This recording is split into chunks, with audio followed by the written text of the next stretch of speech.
I should have seen it coming the moment my cousin Jessica posted the family reunion invitation in our group chat. Everyone must attend. No exceptions. We need to discuss Sarah's situation. My situation. That's what they'd been calling my life for the past 6 years. I'm Sarah Chin, and according to my family, I was the cautionary tale. The daughter who chose a risky startup over a stable corporate job. The one who moved across the country to chase pipe dreams in San Diego's biotech corridor. The black sheep who stopped attending every family gathering and holiday because I was supposedly too embarrassed to face them. The truth? I stopped coming because every single interaction became an intervention about my life choices. It started when I was 24. I'd been working as a research scientist at a major pharmaceutical company in Boston, making decent money, on track for a comfortable career. Then my mentor, Dr. Patricia Rodriguez, approached me with an opportunity that would change everything. Sarah, I'm leaving to start a biotech company focused on targeted cancer therapies. I want you to come with me as co-founder and chief scientific officer. My parents' reaction was immediate and volcanic. You're throwing away a 6-figure job for what? Dad had shouted over the phone. Do you know how many startups fail? 90%.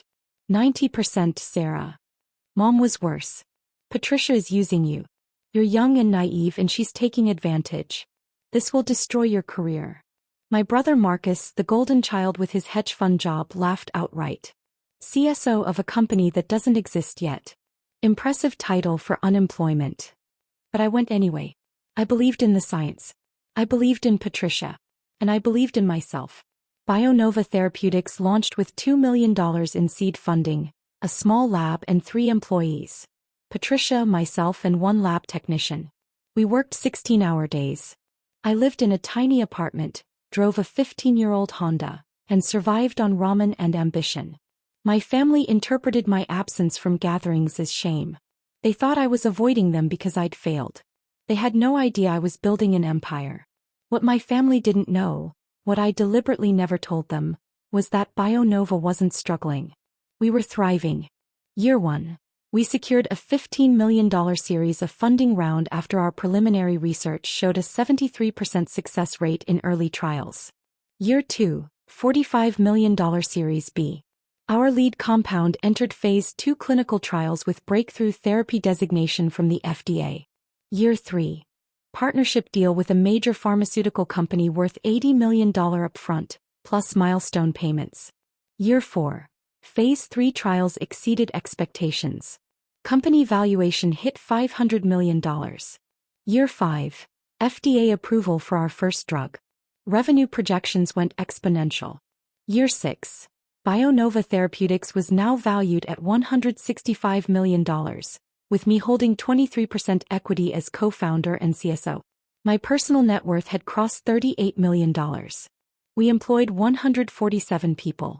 Our cancer therapy was saving lives. But to my family, I was still Sarah who made the mistake. I kept my success hidden for strategic reasons. Every time I'd shared good news in the early years, it was met with skepticism and dismissal. When I mentioned our series of funding, Dad said, "That's just other people's money you'll lose."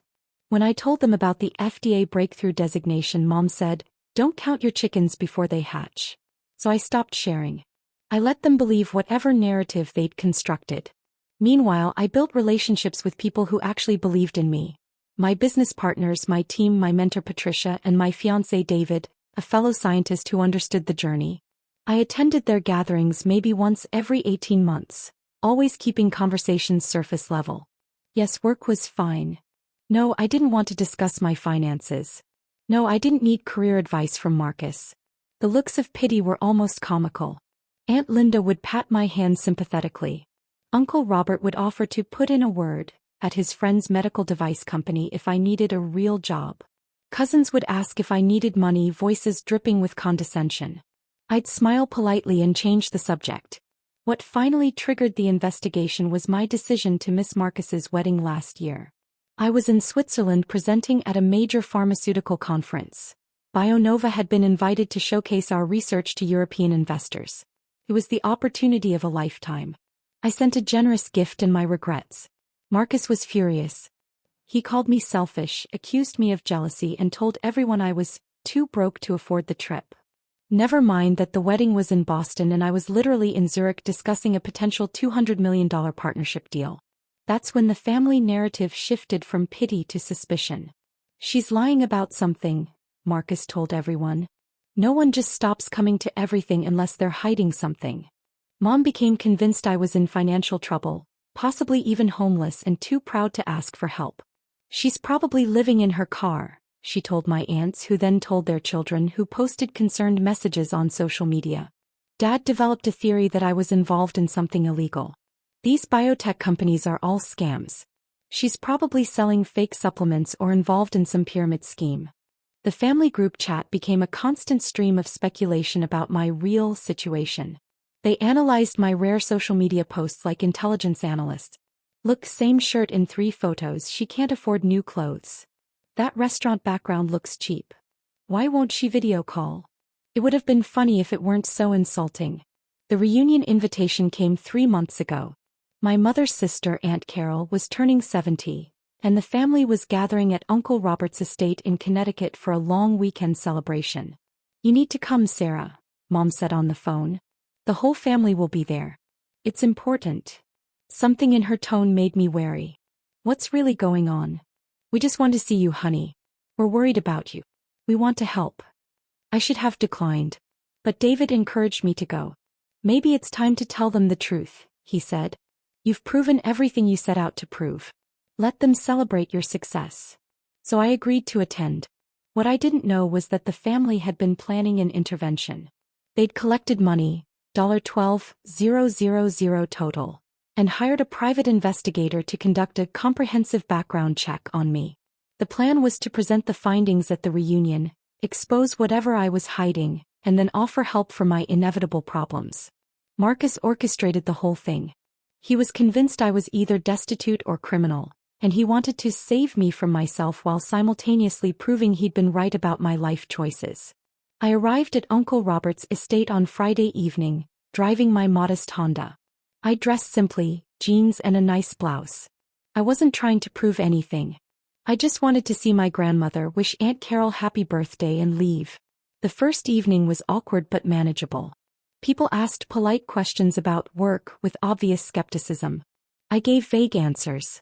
Grandma hugged me and told me I looked too thin. I helped Aunt Carol set up decorations for her party.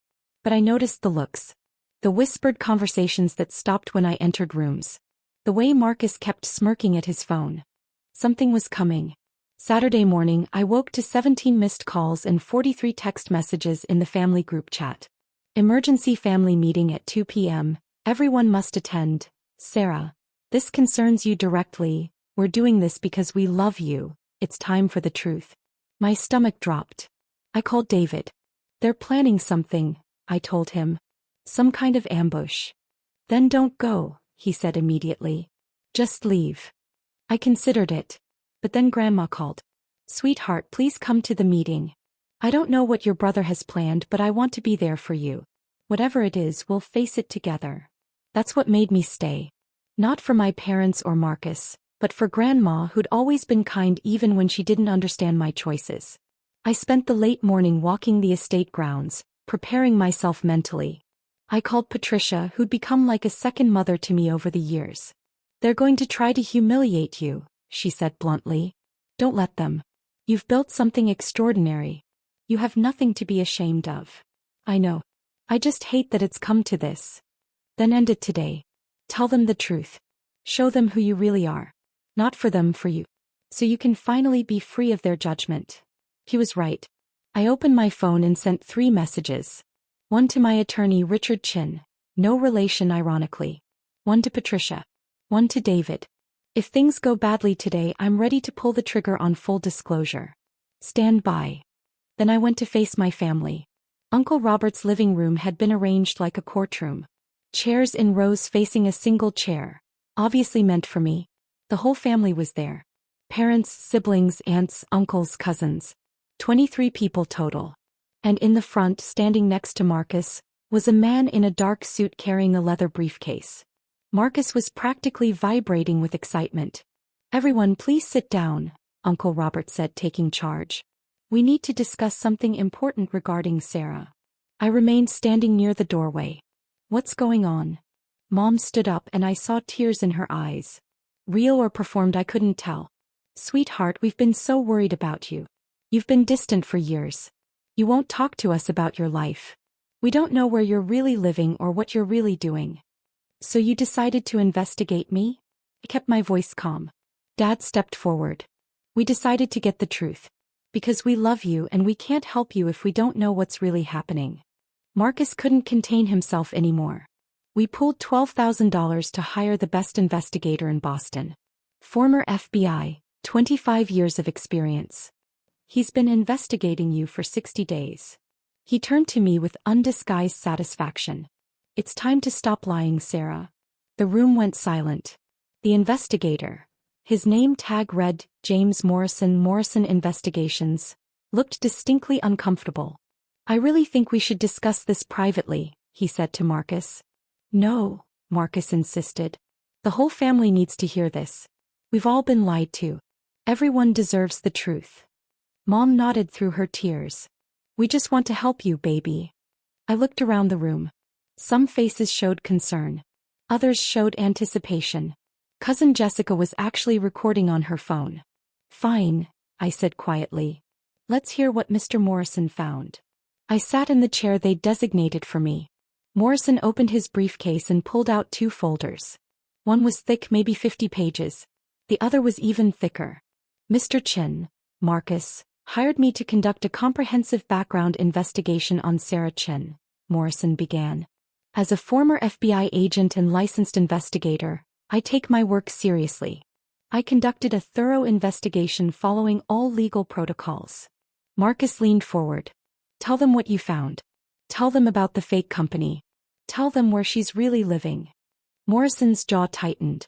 Sir, I need to explain something first. When I conduct investigations, especially on family members, I have a professional and ethical obligation to investigate all relevant parties. Financial investigations often involve multiple family members, especially when... Just read the report, Marcus snapped. Morrison looked at me. For the first time I saw something in his eyes. Respect? Sympathy? Warning? Very well, he said. He opened the first folder. Subject A, Sarah Chin. Age 30. Current residence, San Diego, California. Marcus interrupted. What kind of place? An apartment?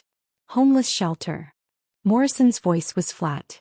A 2,400 square foot condominium in La Jolla, purchased outright in 2021 for $1.8 million. The room went silent. Dad spoke first. That must be wrong.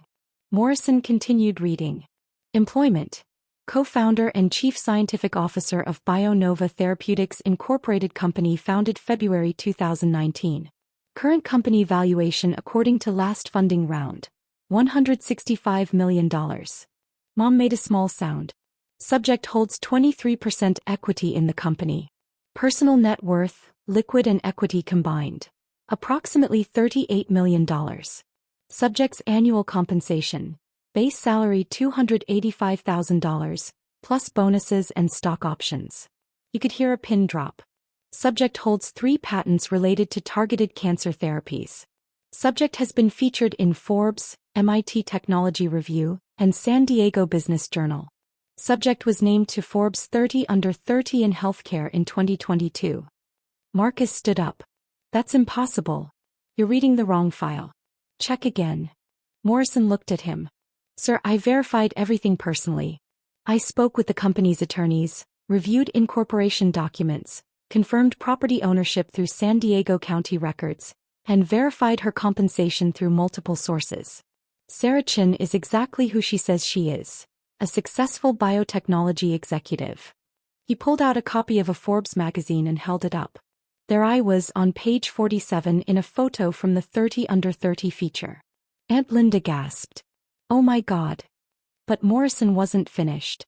He closed the first folder and picked up the second one. His expression hardened. However, during my investigation, as is standard protocol, I also examined the financial relationship between Sarah and her family members. What I found was concerning. Marcus's face changed from shock to confusion. What do you mean? When Sarah Chin left for California 6 years ago, She maintained a joint checking account with her parents, something she'd had since college. She also had a trust fund established by her grandmother that was managed by her Uncle Robert Chin as trustee. Uncle Robert went pale. Sarah never closed these accounts. According to bank records I was able to legally obtain through my investigation, there have been systematic unauthorized withdrawals from both accounts over the past 6 years. Mom stood up. What are you talking about? Morrison opened the second folder. From the joint checking account which Sarah continued to deposit money into monthly, apparently believing it was being saved, there have been withdrawals totaling $147,000. None of these withdrawals were made by Sarah. Dad's face turned red. Now wait just a minute. From the trust fund, Morrison continued, his voice getting harder, which was designated specifically for Sarah's use and required trustee approval for any distributions, there have been unauthorized distributions totaling $233,000. These distributions were made to various family members without Sarah's knowledge or consent. Uncle Robert stood up. Those were loans. Family loans. Loans require documentation and the beneficiary's agreement, Morrison said. I found no such documentation. What I found was systematic financial exploitation. He pulled out a stack of bank statements. The joint account withdrawals were made by Marcus and Catherine Chin, Sarah's brother and mother. The trust fund distributions were authorized by Robert Chin and went to himself, Marcus Chin, and Carol Peterson. Aunt Carol, whose birthday we were supposedly celebrating, made a sound like she'd been punched. Morrison pulled out more documents. In total, unauthorized transfers from Sarah's accounts total $380,000 over 6 years. Under federal law, wire fraud involves the use of electronic communications to execute a scheme to defraud someone of money or property. These transfers were made electronically without authorization for personal gain.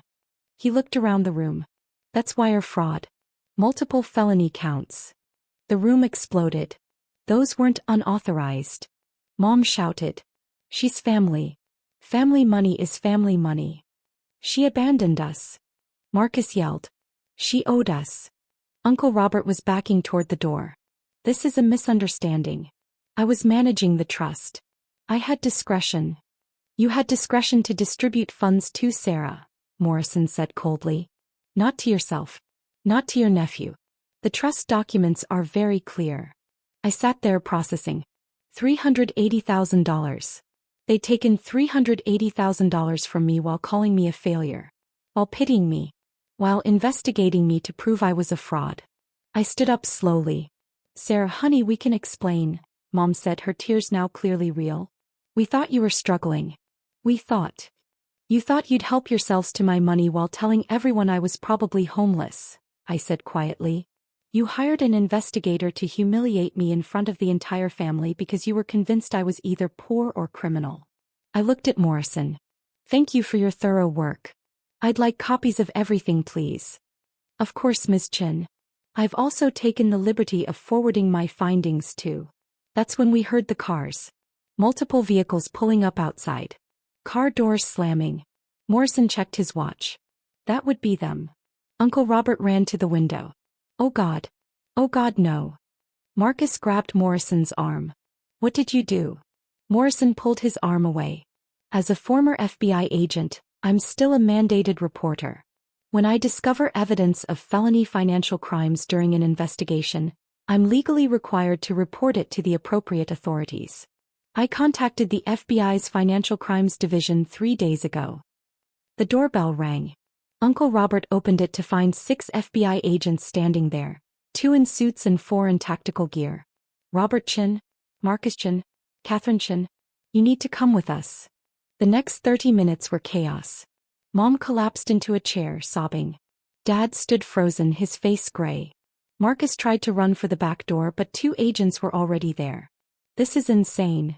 Marcus shouted as they read him his rights. She's family. You can't arrest family for family money. Wire fraud, sir, one of the agents said calmly. Multiple counts. Conspiracy to commit fraud. If convicted, you're looking at up to 20 years per count. Uncle Robert was pleading. I'll pay it all back. Every penny. Sarah, please tell them it was a misunderstanding. I stood there watching, feeling nothing. Or maybe feeling everything at once. Aunt Carol was crying. I didn't know it was wrong. Marcus said Sarah gave him permission. I never gave anyone permission, I said clearly. I had no idea any of this was happening. One of the agents approached me. Miss Chin? I'm Agent Williams. We'll need you to come to the field office to give a formal statement. Of course. You're not required to press charges, but given the amount and duration. I'll press charges, I said. All of them. Mom looked up at me, mascara running down her face. Sarah, please. We're your family. I looked at her. Really looked at her. This woman who gave birth to me, raised me, and then spent 6 years taking my money while pitying my choices. No, I said quietly. Family doesn't do this. Family doesn't steal from you and then hire investigators to humiliate you. Family doesn't spend years telling everyone you're a failure while secretly funding their lives with money they stole from you. I turned to the agents. When do you need me? Monday morning if that works for you. I'll be there. They led Mom, Marcus, and Uncle Robert out in handcuffs. Dad wasn't arrested. Apparently he hadn't directly participated in the withdrawals. But he looked destroyed anyway. The remaining family members sat in stunned silence. Jessica, who'd been recording everything, had stopped at some point. She was pale. Sarah, we didn't know. Didn't you? I asked. Every single one of you participated in the narrative that I was a failure. That I was struggling. That I needed help. Not one of you thought to simply ask me directly if I was okay. You all just assumed. Cousin David, not my fiancé, my cousin, spoke up. But you never told us the truth. Because every time I tried I was dismissed or doubted. So I stopped trying. I built my life with people who believed in me from the start. I picked up my bag. Grandma stood up. She was the only one who'd been completely silent through everything. She walked over to me slowly. I'm sorry, she said simply. I should have asked. I should have trusted you. I felt my throat tighten. You were always kind to me, Grandma. Even when you didn't understand. I'm proud of you, she said. Your grandfather would have been too. He always said you had a brilliant mind. That almost broke me. But I held it together. I need to go, I said. I walked out of Uncle Robert's house, got in my 15-year-old Honda, which I kept because it ran perfectly fine and I liked it, and drove away. My phone started ringing before I even reached the highway. David, Patricia, my attorney Richard. I pulled over and called David first. How bad? He asked. FBI arrested 3 of them. Wire fraud charges. $380,000 total. He was quiet for a moment. How are you? I don't know yet. Ask me tomorrow. Come home. I'll be waiting. The legal process took 6 months. Mom, Marcus, and Uncle Robert were all charged with multiple counts of wire fraud and conspiracy. The evidence was overwhelming.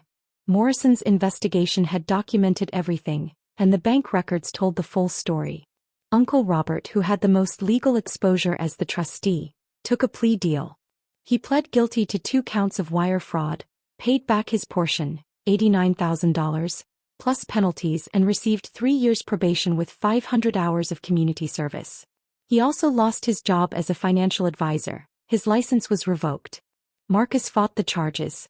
He went to trial, was convicted on 4 counts, and received 2 years in federal prison. He'll likely serve 14 months with good behavior. Mom also took a plea deal. She pled guilty to 1 count of wire fraud, paid restitution $147,000, and received 2 years probation. Her penalty was lighter because the prosecutor acknowledged she'd been manipulated by Marcus to some degree, though that didn't excuse what she'd done. Dad divorced her 3 months after the arrests. The family fractured completely. Some members sided with Mom and Marcus, claiming I'd overreacted and should have just worked it out privately. These people are no longer in my life. Others reached out with genuine apologies. Grandma, Aunt Linda, Cousin David, and a few others who acknowledged they'd been wrong to judge me without knowing the truth. I accepted their apologies but maintained boundaries. I'm cordial at the rare family gatherings I attend now, but I'm not close with any of them except Grandma. The money was fully recovered, plus penalties and legal fees. I donated the entire amount, $524,000 total, to cancer research foundations. I didn't want it anymore. It felt tainted. Morrison sent me the full investigative report. It was actually fascinating to read. He'd done his job extraordinarily well, documented my entire professional history, interviewed my colleagues under false pretenses, tracked my finances legally through public records and credit reports.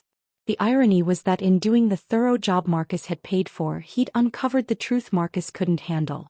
I sent Morrison a thank you note and a $5,000 bonus for his integrity in reporting the crimes. He wrote back, "Miss Chin, I have 3 daughters. I hope if they're ever in your position someone would do the same for them. You built something remarkable. Don't let anyone make you ashamed of that. Ever." I framed that note. It's in my office. BioNova Therapeutics was acquired last month by a major pharmaceutical company for $890 million. My 23% stake was worth $204 million.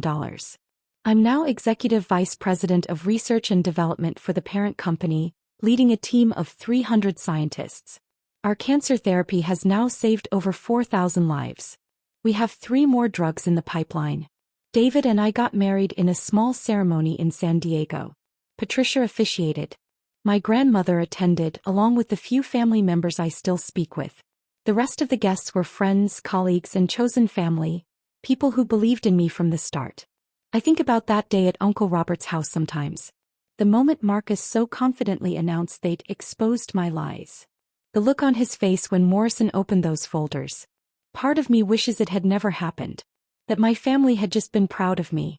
That they'd believed in me instead of judging me. But another part of me knows it needed to happen. I needed to see clearly who they really were. I needed to stop seeking their approval. I built my empire without them. I saved lives without them. I became successful despite their doubt, not because of their support. And that's okay. I don't need them to validate my worth. I never did. Last week I received a letter from Marcus. He's in prison serving his sentence.